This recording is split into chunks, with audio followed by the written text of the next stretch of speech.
Welcome, welcome everyone.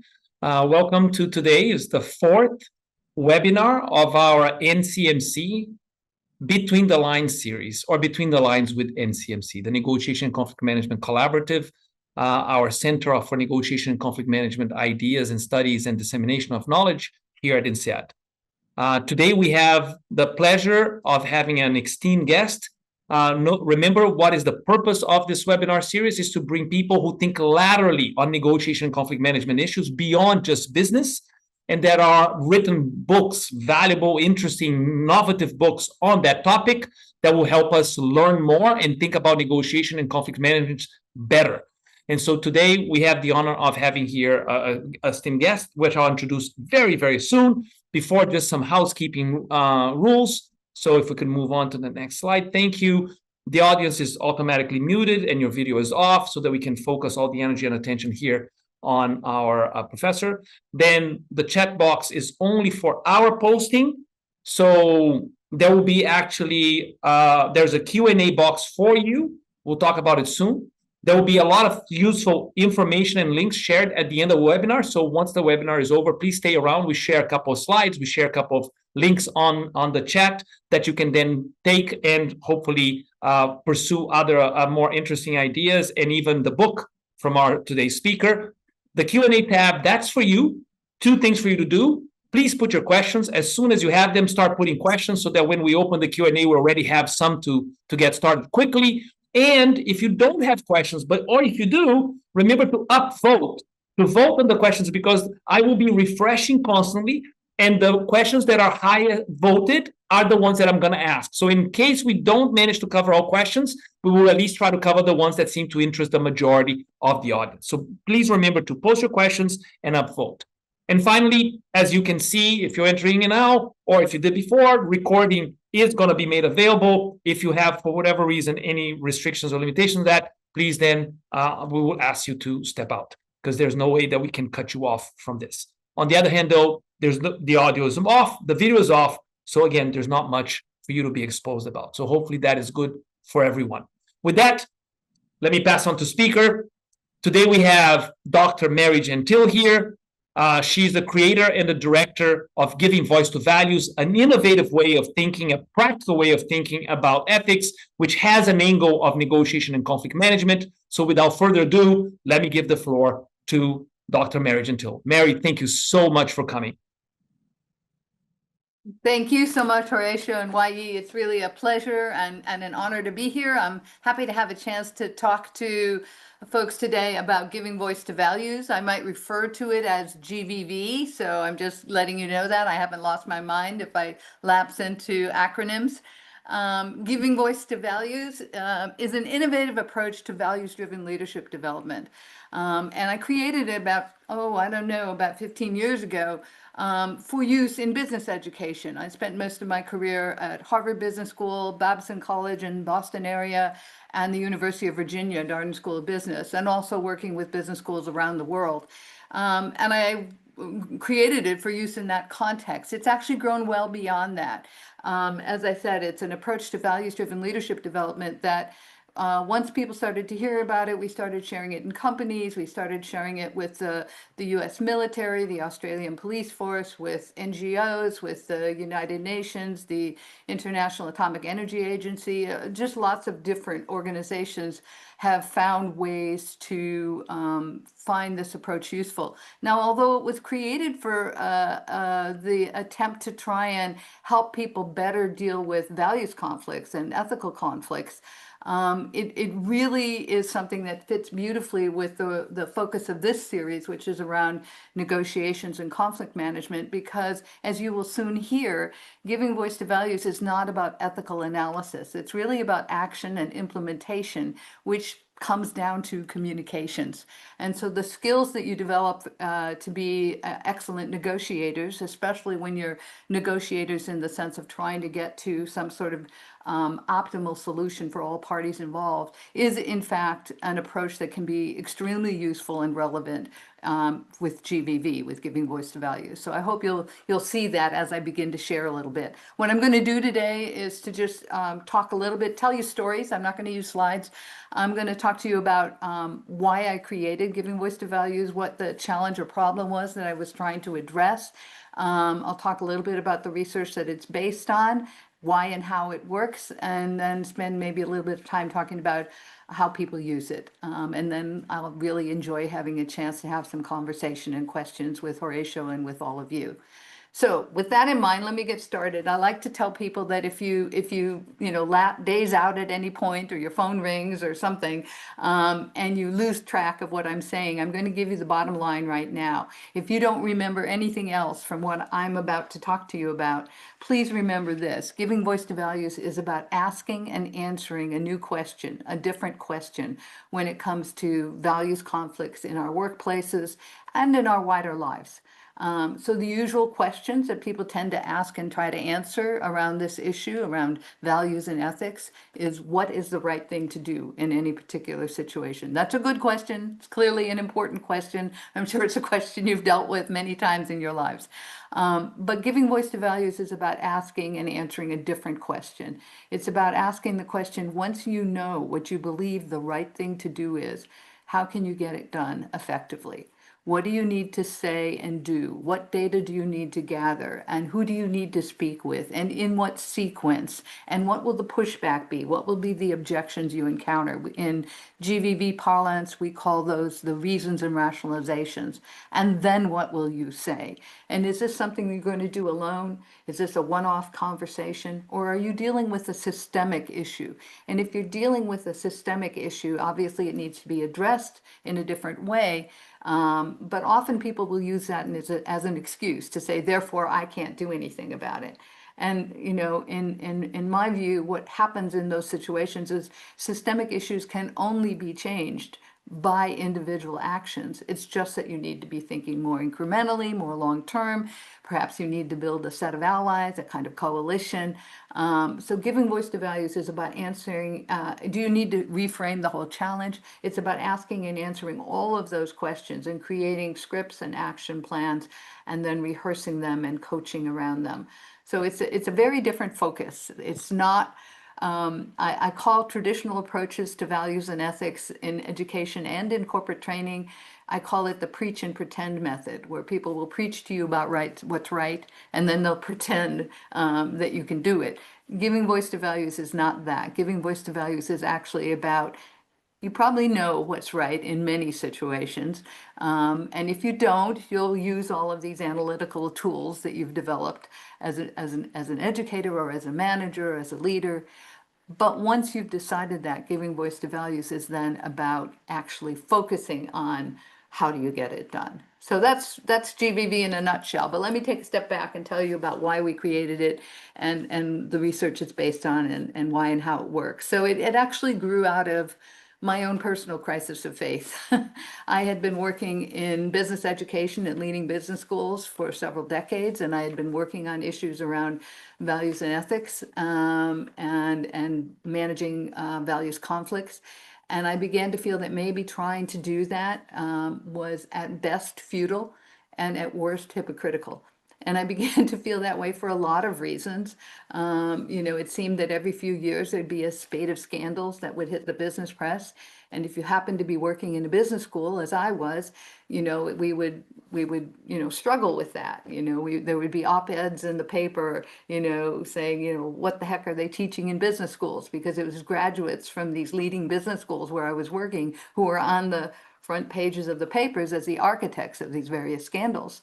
And so, we would create task force or a committee, and I was always on the committee. And we would interview our students and our faculty and our alumni and our recruiters, and we would review the curriculum, and we would try and understand what is it that we're teaching and why is this happening. And we'd create a new course, maybe set up a new research institute, hire some new scholars, and we would send out press releases. And then a few years later, the whole cycle would start again. And so I had been part of this process several times. And I began to feel like, we're not making a difference here. We're not addressing this challenge. But I think maybe the biggest reason for my crisis of faith, as I describe it, is what I actually saw in classrooms when I was teaching about these issues, or in companies when I would go out and speak to managers or leaders around these issues. And it was this, that whenever we were going to try and address values or ethics in these kinds of situations, we would typically share some sort of thorny ethical dilemma, some case study. And people would read the case, and they'd come into our conversation with an idea of what they think the right thing to do is. And then in the course of the discussion, two things that would happen. The first thing that would happen is that their thinking would become more complex. They would realize that, well, maybe I didn't have all the information, or maybe this is actually just the way it's done in this part of the world, or in this industry, or in this particular organization. It's standard operating procedure. Or maybe it is problematic, but it's really above my pay grade. It's not my responsibility.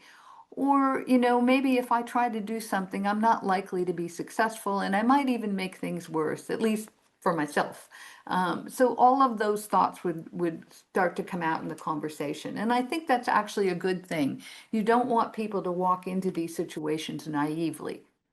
But the second thing that would happen in these conversations was more troubling to me. I don't know if you've had this experience, but in the company or in the classroom, when we were having these kinds of conversations, typically there would be one or two people that, when they speak, everyone would turn and listen to them.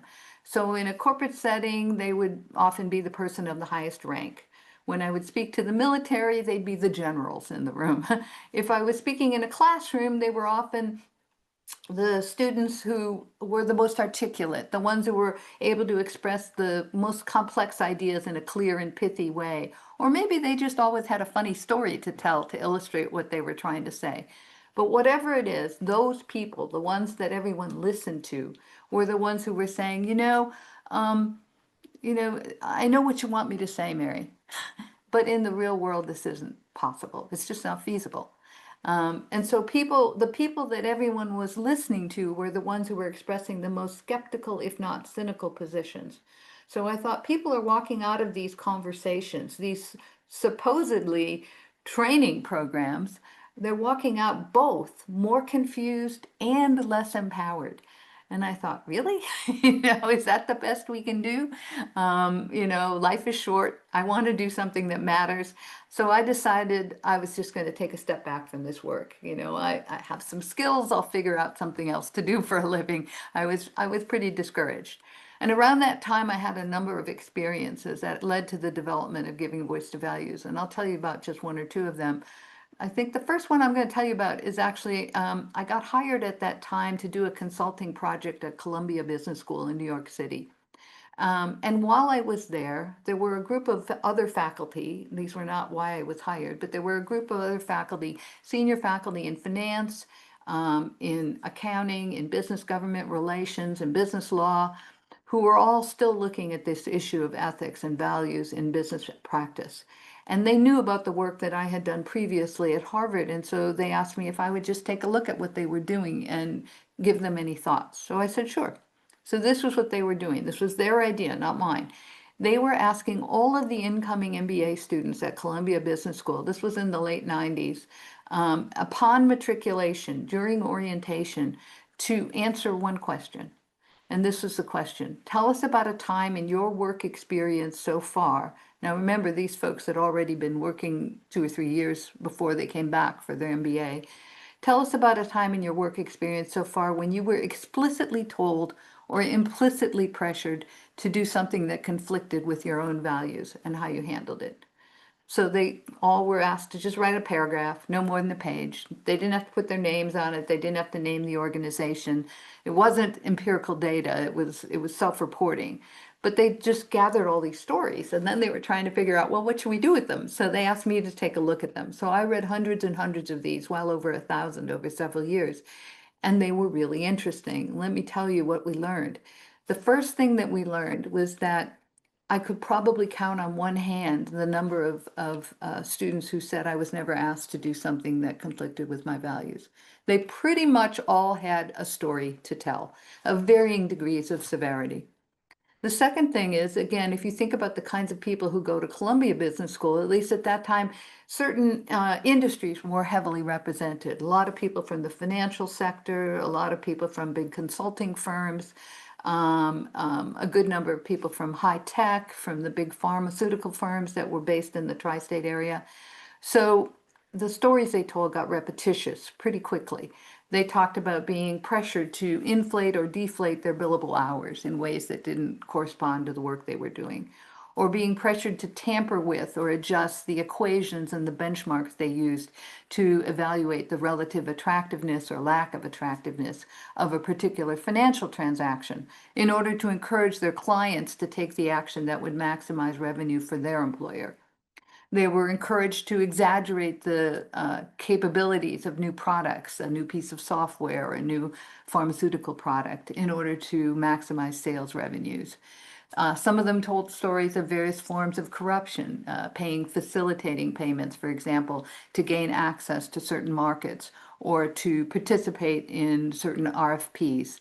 And then there were always the ubiquitous human resource issues around hiring and firing and fairness and discrimination. So the stories got repetitious very quickly. What was interesting is that their responses differed and fell into several recognizable buckets. So the first bucket, the largest bucket, a little less than half of them said, yes, I had this kind of conflict and it bothered me. It didn't just roll off my back, but I didn't think I had any real options. So I just gave up and did what they asked me to do. That was the largest group. Then there was a small group that said, I had this conflict. It bothered me so much. I couldn't bring myself to do it. But I also didn't think I had any real options. And so these people removed themselves from the situation. So they got themselves transferred to a different work group or manager. And a few of them even quit their jobs. But this was a small group. Now, the remainder of the whole group, now we're talking about a third of them, said, the issue bothered me and I tried to do something about it. And a small group of them said, I tried and I failed. But about a quarter of the whole group said, I tried, and by my lights, I was successful. So we thought, well, this is interesting. These are all people who got into Columbia. They all have some skills. They're talking about the same situations, kinds of situations, the same kinds of pressures, often the same organizations. Why is it that some of them were able to do this successfully and so many were not? So, as I said, it wasn't really empirical data, but we thought it was provocative. So we brought in a researcher to just sort of slice and dice the stories and look for patterns and themes to see if there was anything we could learn. And so she did. And in the end, she couldn't say that one group was more morally troubled than the other group, because by definition, we let them all define a situation that bothered them. It wasn't like I gave them a situation and you think it's important, but you don't. We let them pick the issue. So it wasn't that issue. It wasn't that it was an issue of being more morally troubled. They all decided what they cared about. And it wasn't that one group was more organizationally savvy or politically sophisticated than the other group, because in fact, some of them did come up with very ingenious sort of win-wins in order to address the issue. But some of them were kind of clumsy and even naive in the way that they did it. And so that wasn't the big distinction. So in the end, the only thing we could say is that the people who did this effectively at some point said something that came out of their, outside of their own heads. And they may have started by talking to a friend, a spouse, a partner, but eventually it found its way into the organization and changed the trajectory of things. So when I heard that, I kind of went back to my crisis of faith. I thought, I don't know what to do with that. That's not that useful. I was looking for some kind of, insight that would be a game changer for me in terms of training and education. And so I was a little discouraged. But then I remembered some research that I had seen years earlier when I was still working at Harvard. And it was two different studies by two different scholars, Douglas Hunneke and Perry London. And they both decided independently that they wanted to study what they were calling moral conviction. And basically, they wanted to study populations of people who had at great risk, under very extreme situations, had found ways to act in accordance with their own values. And so they both independently decided, they were doing qualitative research, in-depth interviews, and they both independently decided they were going to interview populations of people who were often referred to as rescuers from World War II. So these are people who had put their own lives at stake during the Holocaust to protect others. And so they did these interviews, and they, tried to figure out, why did these people act in these situations when so many people didn't? And of course, that kind of research, they came up with a list of characteristics these people tended to share. And the one that really resonated with me, probably because I was an educator, was that they said that the people who acted in these dire situations all reported that at an earlier point in their lives, usually as a young adult, they'd had the experience with someone more senior to them. So a manager, a boss, a professor, a mentor, even a parent. They'd had the experience of that more senior person asking them various kinds of values-based issues. What would you do if? And then asking them to respond. And so, of course, they couldn't have anticipated the Holocaust, but they did have this experience at both the cognitive and the behavioral level.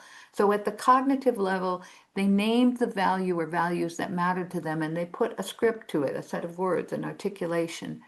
And at the behavioral level, they had the experience of rehearsing it out loud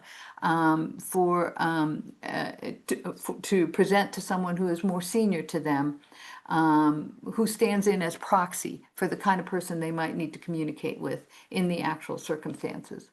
So when I heard that, I thought, wow, there's this experience of speaking, both, pre-scripting themselves, rehearsing themselves, and then kind of a coaching conversation. And so I thought, though this idea of rehearsal, of pre-scripting is powerful, do we know whether that really makes an impact? So I started to look at the research, and there was a lot of research that was starting to happen back then, about 15 years ago. There's more now that suggests that, yes, in fact, this idea of rehearsal and practice and prescripting can be very effective. In the field of psychology, there's research on habit formation. There's also a group of scholars who study what they call positive deviance, which is looking at people who deviate from the norm, but in a positive direction. And they have a great phrase. This is their phrase. They say, if you want to have an impact on people's behavior, rather than asking them to think their way into a different way of acting, it's more powerful to have them act their way into a different way of thinking. And I thought, well, that's kind of interesting. It supports this idea of rehearsal. In the field of cognitive neurosciences, there's obviously, I'm sure you've seen some of the popularizations of research on brain plasticity and creating new neural pathways. Antonio Damasio with some of this work. But the research I'm going to tell you about comes from the field of kinesthetics, or the study of physical moves, because I think it's most tangible for people. Back in the day when I first started to work at Harvard Business School, I decided to take a self-defense class. I'd been very lucky in my life. I hadn't felt the need to do that until I went to work at Harvard Business School. So I looked around Boston, and there were a lot of these courses, and they all taught pretty much the same thing. They teach you the physical moves. So it's fist to bridge of nose, or heel to instep, or knee to groin. And they actually have you practice these moves in the air with the idea that if anyone ever attacks me, now I know what to do, right? But there was one class that was different. It was called model mugging. It's the class I took. And it was a developmental model, so they would still teach you all these moves and you'd rehearse them. But once you knew them, they'd bring in a gentleman in a padded suit, sort of like the Michelin Man, if you remember those ads. And we would line up and we would take turns getting attacked by this gentleman, and you could then use the moves on him because he was protected. And in the beginning, it was ridiculous, kind of ludicrous. You just stood there waiting your turn to get attacked. But as the class went on week after week, I might be talking to you and he might come and grab me. I would never know when. I would never know what hold he was going to use. It was utterly nerve-wracking. But the idea was based on this research on what's called specific state muscle memory, with the idea that if you rehearse something in the same physiological and emotional and cognitive state that you'll be in when you need to use it, that even if you freeze in the moment, your body will remember. This is what athletes do, right? They practice and practice. So when they're at tournaments under all that stress, their body just naturally assumes the proper form. So one day I'm in this class and I'm lying on my back in this room, having failed to protect myself from this gentleman. And I was thinking, could you create a kind of moral muscle memory, a default to voice and action, but not just to speaking up? Because one of the things I was learning from all these, I was gathering stories, both from those Columbia students, but I also interviewed many, many people at all levels in companies about values conflicts. One of the things I was learning is that the kinds of objections that people would face when they tried to raise an issue or when they thought about raising an issue were predictable. They were powerful. I call them the reasons and rationalizations. They're predictable, they're powerful, but they're not bulletproof. But the thing is, it's very hard to think of a response in the moment when you're under all that stress. And so I was thinking, could we rehearse that? Could we create this kind of default to informed voice? Because the stories I was gathering from all my interviews were not stories of people whistleblowing. They were not stories of people shaking their fist and telling off their boss. They were usually much more strategic, much more nuanced, much more tactical, using negotiation skills and communication skills, gathering data, reframing challenges, involving different players, figuring out where are the pressure points and who can I influence. And sometimes they took longer, but they were actually much more effective in enacting their values. So I thought, okay, that's what we need to do. When we talk about values conflicts in education or in corporate training, we tend to talk about building awareness of the kinds of issues you might encounter and then teaching you how to analyze them, to decide if they're over the line or not. That's useful, but it's not enough. That's the preach part. I want to get to the action part. And so, in addition to awareness and analysis, we needed a pedagogy for action. And so that's where we created Giving Voice to Values. I was used to case studies. When I had been at Harvard Business School, I had managed and run their 60-person case writing program. I hired and trained all of their case writers. I wrote many sort of very popular case studies. And so I thought, well, I think this is a useful method using actual experiences. But the traditional cases would end with a protagonist who was trying to decide what the right thing to do was. And I was realizing that was just teaching awareness and analysis. It wasn't teaching action. I started again to look at the research, and there was a lot of research coming out in the field of behavioral ethics and behavioral psychology that was suggesting that when we encounter values conflicts, we typically don't sit down and do a kind of pro and con list or analyze this from John Rawls' perspective or Aristotle's perspective or Confucius's perspective. We don't usually do that. We usually respond automatically, emotionally, even unconsciously, and then we kind of rationalize or, post hoc, sort of figure out how to explain to ourselves that it was the right thing to do, or it was the only thing we could do. And we don't do this because we're trying to be evil. We do this because we're trying to protect ourselves from the cognitive dissonance of knowing something's wrong and doing it anyways. So it's a self-protective unconscious measure. So if I simply use a traditional case study and ask, what would you do? I'm going to just reinforce that process. So I wanted to literally rewire your response to these conflicts. So we created what we call the GVV thought experiment. They are cases, they're short, they feature people at every level in an organization, and they end with a protagonist who knows what he or she believes the right thing to do is, and the question is, how could they get it done effectively? What would they need to say and do? And then what would they say and do? You create a kind of decision tree of scripts and action plans. So we created hundreds of pieces of these material, protocol of questions to ask, lots of tools to use. We have print materials, video materials, MOOCs, books, a book series. We made much of this material available for free, and we invited people to experiment with it. And I was frankly shocked at how far it went and how widely it's been used and disseminated. It's been shared now literally on all 7 continents.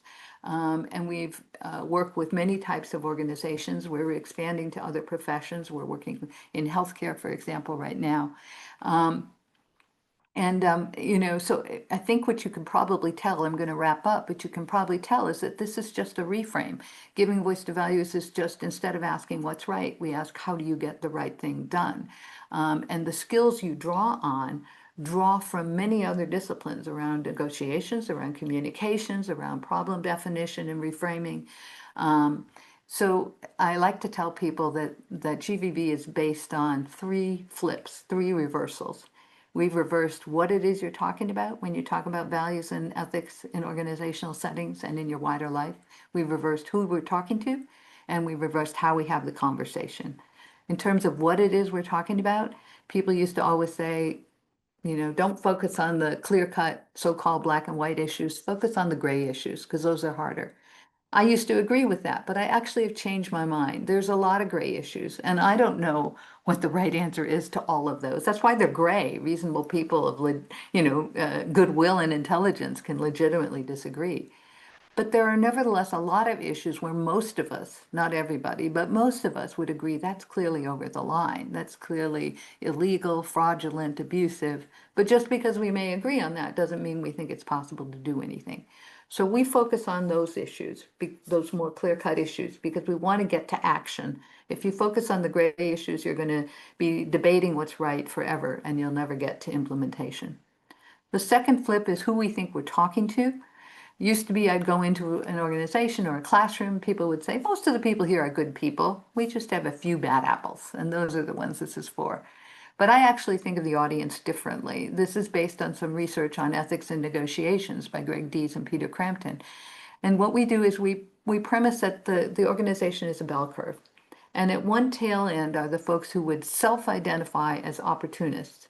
And we would define opportunists as people who would say, I will always try and maximize my material self-interest, regardless of values, if they were being honest. Now, nobody falls into one of these categories all the time, but that's, what people who would fall into that category would say that's their primary motivation. The other tail end of the bell curve are the folks who would self-identify as idealists. These are the people who would say, I'll always try and act on my values, regardless of the impact on my own self-interest. What we premise is that the majority of us fall under the bell. I put myself there. We call them pragmatists, and we define pragmatists as people who would say, I would like to act on my values, as long as it doesn't put me at a systematic disadvantage. Now, that's not the same as saying, as long as I know I'll succeed. It's not like saying, as long as I know I'll never pay a price. It simply means I think I have a shot. I think I have a chance. Now, if you define your audience that way, I don't believe I have the power to change the opportunists. I think some of them will always be with us. And I'm not as worried about the idealists, except I want them to be more skillful. But we're really focusing on the pragmatists and the idealists, and we want to give them the skills, the scripts, the literal scripts, the practice, the rehearsal, the peer coaching, the positive examples to be who they already want to be at their best. We're not trying to change them. We're trying to empower them. GVV is not about thou shalt not. It's about can do. It's about empowering people to be able to act effectively on their values. And then the final flip is how we do all this, and I already explained that. Instead of focusing on what is the right thing to do, the analysis, we focus on how can you get the right thing done. And we draw on tools from many, many disciplines in terms of communications, problem definition, negotiations, power, and influence. So that's GVV in a nutshell. I'm going to stop there. And I'm really looking forward to your thoughts, your suggestions, any questions that you might have. And I will turn this back to Horatio. Hi, Mary. Thank you so much for that introduction. It's so rich with the stories and your personal engagement and how you actually make it so accessible. So thank you so very much. We actually already have a few questions, which is good. It's either because your topic is more interesting than the predecessors or because the audience is getting trained on getting the questions early because they might not get all of them in. So let me highly invite our audience here today to start putting more questions in or start also upvoting on other people's questions. So I'm just going to do a quick refresh here on the most upvotes. So the question I have first, to just jump straight into it, is did you analyze if the ones that tried to act according to their values had a career impact? Oh, you mean whether it hurt them or helped them as they got on through their career? I'm So assuming I that's did. it. Yes, yeah. Yeah. So I didn't actually do that study, but what I will say is that the people that we interviewed were at every level in the organization. And so often they were very senior people who had done quite well. Sometimes when I work with companies, one of the strategies that we use is what we call leader stories, where we'll work with more senior people in the organization, sometimes the most senior people in the organization. We've done this at KPMG, we've done this at McKinsey, where we've asked them to share a story from earlier in their career when they confronted a values conflict, and to talk not about what a good boy or a good girl they are, but to actually talk about how challenging it was and how they struggled with it and how they felt at risk. But then also to talk about the tools and the strategy and the tactics they used to resolve it ethically. And so we kind of coach them on how to frame the story so they get those points across. And what's interesting in that, when we do that, is that it does a number of things. It signals, number one, that I'm actually serious about caring about these issues. I'm not just, towing the company line here and saying, do the right thing. I actually struggled with it myself. Secondly, it's a teaching story because they're teaching how they resolved an issue when they faced it earlier in their career. But thirdly, and to get to your listener's question, it sends a very powerful message because this is somebody who acted on their values early in their career and now they're a managing director or now they're CEO or now they're CFO. And so that is probably the most powerful message in the whole thing because this didn't mess up their career. It actually served their career. And so that's how we try and address getting to those issues. But I personally have not done that study, so I can't Yeah. say So is it fair? percentage. So is it fair to conclude? I know you didn't say it that way, but the way I at least heard part of it is, if I actually act on my values, I increase the odds of being successful. Is that? And Only if am they I do, reading too only if they much? do it well. Okay. Only if they do it well. And that's the thing, that we all know people who speak up for their values all the time and people don't listen to them. That's not what we're advocating here. These are people who are, the same skills they're using to manage the other aspects of their careers. They're using to address these kinds of values conflicts. So they're Okay. expressing things obviously with respect, but also in very intelligent and often clever ways. Thank you. Thank you. And if I may jump in just briefly, given that I'm a fan of GVV, right? So that kind of aligns a little bit with the last thing you mentioned, only if they're good at it and using their skills from other. So it's almost like saying ethics is part of my job. So I think it's the normalize, if I'm not mistaken, part of the framework. And the idea That's that, so I'm just trying to bring it back to you. So can you make that connection of the normalize? Because for me, that was very insightful when I first read about it. And sorry if I'm sure. jumping the queue here on the listeners, but I think it's related to that question. Right. It's a great point. After I'd been gathering all these interviews and examples that I talked about previously, I started to look at them and say, what do these people have in common? And I identified what I call the 7 pillars of giving voice to values. I didn't go through those today. But one of the pillars is, I call it normalization. And it's the idea that rather than viewing ethical challenges as the exception, they're things that come up every day. And the idea here is that often we feel like we're doing our job, we've got our head down, we're doing the work, and something happens. Your boss tells you to do something, a colleague asks you to cover something up, a customer wants you to do something.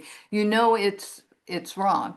But you're also feel like it's this deer in headlight moment. There's anxiety, there's stress, and often people will just kind of, screw up their energy, do what they're asked to do, and then get back to work, right? And so it's the exception, and it limits your ability to think creatively and effectively in these situations.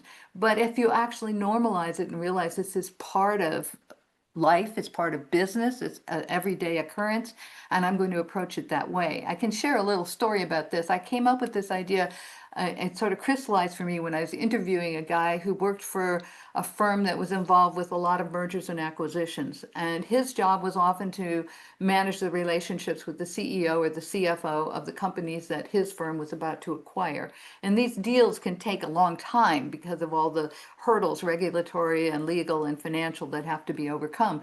And he'd been working with one company for almost a year, and they were very close to finalizing the deal. And he had just spent 2 days with the CFO and CEO, and they were now going to fly off to different cities. They were at the airport having a glass of wine. And the CEO turned to them and said, "Okay, so now tell us the truth. What's really going to happen to us when this happens? What's really going to happen to the two of us?" And the gentleman I was interviewing said that, he couldn't share that information even if he knew it, because of his fiduciary responsibility to his employer. But he also had a relationship with these guys. He'd been working with them for a while. They were actually friends at this point. So he was torn. He didn't want to mess up the deal, but he didn't want to lie. And I said, "Well, what did you do?" And he said, "Oh, well, Mary, I lied." And then he paused and he said, "Instinctively, I lied." He said, "But then I went home and I thought about it. And I thought, if I do this work, I'm going to have that conversation every time." And he said, "And I really like this work. I want to keep doing it." He said, "So I can either just lie every time, or I can spend an hour or two and think of what's a substantive answer that I can give that respects my fiduciary responsibilities, but is also giving the people I'm speaking with something useful, and treating them with respect." And so he said he came up with a little script which said, even if I knew the answer to that, I wouldn't be able to share it. But what I can share are, these are things that you should do that will place you in the best possible position regardless of what happens. And so he said he came up with this little script that gave him a chance to offer something of substance, to be sincere and honest with these people, not lie, but acknowledge that this was a real situation. And so for him, he said, realization, he says, that I recognize that this is normal. He said that this is part of any encounter. And so to me, that was a very useful thing, because if we normalize it, we don't get as stressed. We have more access to our creative ability, and we can deal with it. It's another little lesson I've learned, which is, don't respond to everything and don't respond immediately. Take a beat, Fair point. and Yeah. and think about it. Yeah, and that goes back to that muscle memory, right? The pre-scripting and finding a solution is building that muscle memory so that you don't instinctively lie, but you instinctively act in a way you prefer, right? Yeah. Thank you. Yeah. Let me go back here. So as a follow-up still to that question that someone added there. So, and that seems to be quite a complicated. And when one is up against the corporate legal team tasked to silence voices at times of real trouble. Yeah, yeah. And the question And is, the question is a follow-up to, did you analyze when people spoke and the career impact? So what Yeah. question unfortunately just goes in when one. So I'm assuming, and what happens if, or how to make sure the career doesn't suffer if corporate legal is tasked with silencing voices during times of real trouble? I think that's Right, right, if you want. Otherwise, I right. can move on to another and you kind of put it on. No. Yeah. Let's talk about that, because that is in fact the core issue, right? So, what I like to tell people, usually at the end of my talks is, number one, this isn't easy. Number two, it isn't even always going to be possible. Number No. three, it's important. And number four, you can get better at it. So I don't want to pretend that this is like the magic bullet that will resolve every issue. But what I have learned from the work that I've done is that, people often look at giving voice to values and they think it's about whistleblowing. And when you look at the research about whistleblowing, it's not a good story. No. It's not, it usually doesn't happen until damage has been done to a lot of people. When someone blows the whistle, it's usually not great for their career. And it's not good for the organization, who has now been exposed to legal or at least public challenge. And so when I created Giving Voice to Values, I didn't want to create a tool for whistleblowing. I wanted to change the conversation in the organization so that when issues start to go down this path, people start talking and asking questions and having conversations before it actually gets to the point where whistleblowing is absolutely essential. So, when I worked, the first company I've ever worked with on this, and they've been using GVV for over a decade now, is Lockheed Martin, the defense industry company. And, they are a government contractor, so they are required to report different kinds of misbehavior. And so what I wanted to do was to change the conversation before an issue got to the point where it was a mandatory reporting situation. Yeah. So that's what we're actually asking people to do. So when you talk about examples where, senior management or legal are advising people to do something that you consider to be unethical, you've already gone pretty far down that path, number one. So hopefully you've started to raise these issues and change some of the conversation before that. But then secondly, there still is room for conversation sometimes in those situations. And so the issue is, how do you have that conversation? So we have a number of books in the Giving Voice to Values book series that talk about GVV as applied to legal kinds of situations and a lawyer's perspective. These were written by lawyers. There's a couple different Nice. books talking about how to communicate if you're dealing with a legal mindset. So you use the same kinds of skills, but I'm honest, this isn't going to always work. Right now, I'm actually working with a client that is actually a federal government employee in the United States, or government organization in the United States. And, they're dealing with some executive orders from our current administration that are threatening the very core functions of this organization. And they're being told to eliminate projects, to eliminate personnel. And, it's very difficult to apply Giving Voice to Values to that, because as my client has been saying, we don't even know who's making the decision at this point, so we're not even sure who to speak with, and how to craft this decision plan, decision tree and implementation plan. And that's very honest, and so what we're trying to do in these conversations is actually helping them to be able to speak together better, because there are people in the organization who say, just fly under the radar and obey in anticipation and avoid being targeted, and other people saying no, anticipatory obedience is just the path toward further problems. They both have good intentions. There aren't bad people on either side of that argument, but if they can speak together more effectively and come up with ways to create scripts that are going to be more effective, they may be in a stronger position to take some of the stands that a few organizations have been taking in the US, where they've actually been more assertive in resisting some of this behavior. So I don't want to say it's easy. I don't want to say it's always possible, but I think we can get better at it, and we can change the conversation in the organization. Fantastic. I actually now have lots of questions. Let me remind people to upvote on the questions you like. So the next one here on my list, as I just refresh, is, so what is your view on building the organization to encourage GVV? For example, obligation to dissent is a core behavior encouraged in various organizations. So what's your view? Right. And obligation to dissent was one of the value statements when we did some work at McKinsey's, and so we pushed on that, when we were trying to introduce GVV to that. In terms of how organizations can support this, I work with organizations in lots of different ways, depending on the size and the resources and the norms within the organization. One of the methods so some of them are more informal and some of them are more formal, depending on, some smaller organizations can't mount a large training program, for example, so we do different things. But one of the strategies that I think has been most successful is something that we've worked with, most recently with KPMG to do, but we've worked with other organizations, the MasterCard Foundation in Africa, Unilever, other companies as well, where we've created a kind of train the trainer program, where at KPMG they called it the GVV KPMG Master Facilitators Program, where we would bring in a group of partners or senior managers who volunteered to be part of this. And it was a several week, I think it was 3 or 4 week program where they get together once a week, where we introduce them to the GVV methodology. We give them a chance to practice crafting scripts and action plans for scenarios that we supply.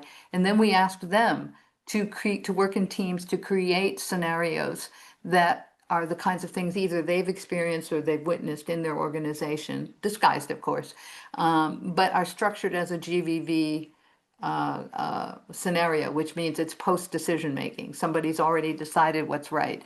And then a solution to it, based on what they've experienced or witnessed. So they craft the scenarios, we help them with those, and then we have them practice teaching them to each other, and we coach them on their facilitation of this, and then they get embedded in other programs. So at KPMG, for example, because they need to maintain their licensing, they have to have regular continuing edge credits in tax or in audit or consulting or whatever the issue is. So they would, rather than having a separate ethics program, they would drop the GVV case that had been developed by somebody from the tax area into the tax program, and they'd bring in that facilitator who was very experienced with facilitating this conversation. So they sort of, by doing this, they built in a cadre of people who could share these approaches, both in training, but also then that's part of their work lives. They are people who have thought deeply about this and can influence the conversation in their teams. They also created, obviously, a library of company-specific, function-specific scenarios and solutions, and then they could carry that on. So we've done things like that in other organizations as well. We've done train-the-trainer programs with Unilever, with the MasterCard Foundation, and others. Lockheed Martin does something very different. When they brought me in, they already had an award-winning program where they would develop a set of videos every year. Some of them were evergreen, some of them reflected current problems. But they were all about what's the right thing to do, what's consistent with our code. And they brought me in to say, we want to go beyond just the preach and pretend. We want to actually enable them to act. And so they started reframing their videos so that they were actually about somebody trying to address an issue. And they usually have them fail at first, and people can kind of discuss that. And then they show a more effective strategy and people can talk about that. So training is one way to do it. But I always say people, if you don't, and some people do it in ethics training, some people integrate it as KPMG does, some people put it in leadership development training. But I always say, even just as a manager, the questions you ask your people are going to encourage this kind of conversation. If you just ask people, how do we get this done? That's one thing. If you ask people, how close can we get to the line? That's another thing. If you ask people, how can we achieve this endpoint operating in the way that we believe is consistent with our organization's values, you're encouraging a different kind of conversation among your team. The other last thing I'll say about this is, when we work with companies, they often want us to train their middle managers, their lower level people. They've begun to realize that this is important for senior leaders as well. But when you talk to senior leaders, you have to frame it a little differently. And a lot of it is about how do you hear it when someone brings this to you? So we use the same approaches of rehearsal, pre-scripting, coaching, to help people think about, when someone brings me bad news, how do I respond to it? And we've identified scenarios about how people can do that more effectively. Oh, okay. Thank you. Thank you very much. So people are up voting on the questions here. They keep on outbidding each other. So this is great. So I need to keep track of that. So the next question that I have here, as I just refreshed, is given that this is a short webinar, you're not going to go into the full depth and breadth of the whole GVV. Wondering what are some of the most successful how tactics once you decide on what is right for you. So what acts of influence seem to be the ones that work the most, that you believe for your values? So one of the core things that I've learned, and it's one of the 7 pillars, I call it self-knowledge and alignment. And it is that there are many different ways to do this. And the way you can decide is to think about how you are most effective. So for example, I'm an introvert. So for me, the idea of going in and having this battle was like, it's a great thing, but I'm not going to do it, but what I'm good at is asking questions. And so I have when I've faced values conflicts after I've started learning how to do this, because I was creating GVV, I've crafted questions that enable me to change the conversation I'm having with the person I'm trying to influence. I can give some examples if we have time. But so for me, asking questions is the important thing. For other people, they're going to be more effective in writing. I've worked with people who say, I really can't talk in a meeting. I'm just not good at that. And so I had worked with one senior executive who said, everybody in the C-suite wanted to do something. I knew it was wrong, but I couldn't bring myself to speak up. And so what she did is what she knew she was good at, is writing the very clear analytic memo, which laid out analytically why this was not a good idea. And then she found a story that she could verbally tell to her CEO about why he should read her memo. She was able to do that. She couldn't really debate in the meeting. It was just not her thing. She wasn't skillful at it. And she was able to change the outcome because she was so compelling in writing, but she had to get him to read it. So one of the things that I've learned is look at your life. Look at times when you have effectively influenced people, certainly around values issues, but even about anything else. And what are you good at? And also, what are you more likely to do? Because if I ask the person who's really assertive that they need to hold back and be more conservative, they're going to say, that's not really who I am. And if I ask the introvert and the risk averse person that they need to have moral courage and be bold, they're going to say, well, that's great, but it's not who I am. But look at what's worked for you and then frame the challenge in a way that plays to your strengths, or maybe work through somebody, or look at who is the decision maker here and who has their ear and how can I get to that person. There's lots of different strategies that we use depending on what you're good at. Fantastic. No, it's wise advice. Thank you. I'll take one more. It seems like a very heartfelt question in a way. So, and I think that might be our last one given the time. So is there any research on people who act on values, get punished by the system, either they're silenced, fired, or regardless whether they are successful in that particular issue or not, and how they can get back on track? Is there any research on people who have a moral injury, value-based burnout, and how they progress post-recovery? Right. It's interesting you asked that question. I personally don't know of a study specifically on that question, but it's obviously something people reach out to me a lot who have blown the whistle and really blown the whistle, not GVV, but, and have suffered various kinds of consequences. I just had a conversation yesterday with a gentleman in the UK who had had a very powerful experience of like that. And the people who seem to survive it, to do well, to come back from it, are people who actually they frame it. Well, the way he described it to me is that it changed who he was.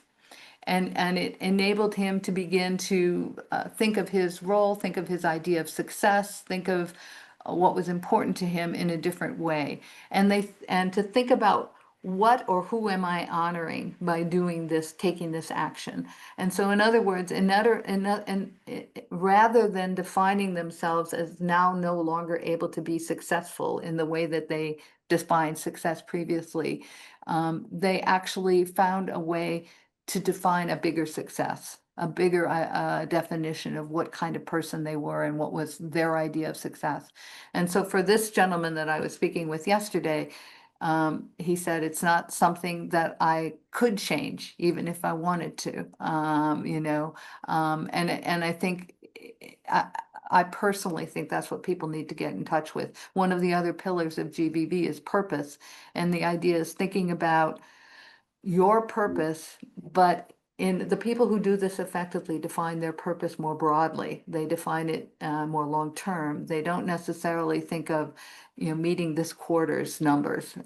They think of it in terms of, why did I choose this career? Why did I choose this profession? What do I want to serve? And I think that that's the way people survive that kind of pain. It's just to think about, what or who am I serving? And I think that takes them out of themselves and allows them to redefine. And it's a challenge, but I think the people I've talked to who've done this would not, I don't think, change their behavior. Thank you. Thank you so much. So you're seeing the hearts and the thank you on the screen. I hope, yeah, people are appreciating. We're getting to the end. So Mary, there are some other questions here. There are quite a few, but a lot of them are, how do I get this going? How do I learn more? How do I go deeper? So we're going to be shamelessly promoting her book next. And if you want, you just go for GVV. The Darden School has a lot of resources if you want to use it as well. So, Mary, thank you so very much. Much appreciated. We're going to now start putting some of the information and extras. Remember, we're also going to be putting links on the chats if it's easier for you then to actually start taking the QR codes. So giving voice to values from Mary. Mary, feel free Horatio, yeah, go ahead. Can I add one thing, which is I always tell people, once you've heard me speak about this, whether you like it or not, you're in my life. So people can feel free to reach out to me. That's very kind of you, Mary. Thank you so very much. Bye-bye. And bye-bye. Have a wonderful day. Thanks for sharing all your knowledge. So here's a QR code for her book. Here's a QR code for other resources, a lot of the cases she mentioned here today. So feel free to do take a copy of that, and also of looking at the chat where YE will be putting resources for you. YE, if we can move. Just as a reminder for those of you who are still with us, this is the Negotiation and Conflict Management Collaborative. Our mission is to help people learn and become better at negotiation and conflict management all over the world with evidence-based knowledge and sustainable strategies so that we all can do a bit better for ourselves and the world. If we can move on, YE. So just here for you to see our series. So we already had 4 installments. The first one was with me, so it was actually something a little separate. We have 3 more coming. We are confirming, those of you who've been with us before, you know, we're confirming Dr. Huda Abadi. We're just sorting out the dates before we can include her here. But the next one is with Hervé Lamarque and Rodrigo Gouveia on pharma and governments, price negotiations of medications, something that really impacts the wealth and health of most people around the world. So if we can, I would like to invite you to subscribe. If you want to register for all of the upcoming webinars, you can, in the next page, YE, you can go to our NCW page, Negotiation Course for the World.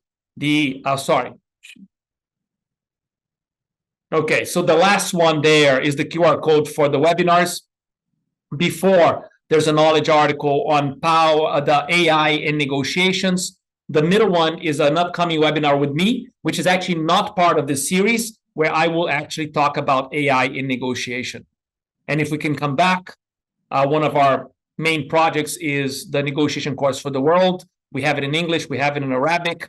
We also are looking for volunteers to help us proofread this material, which is actually free pedagogical materials in negotiation for anyone in the world to download with a click of one button. We've already done an AI translation of those materials.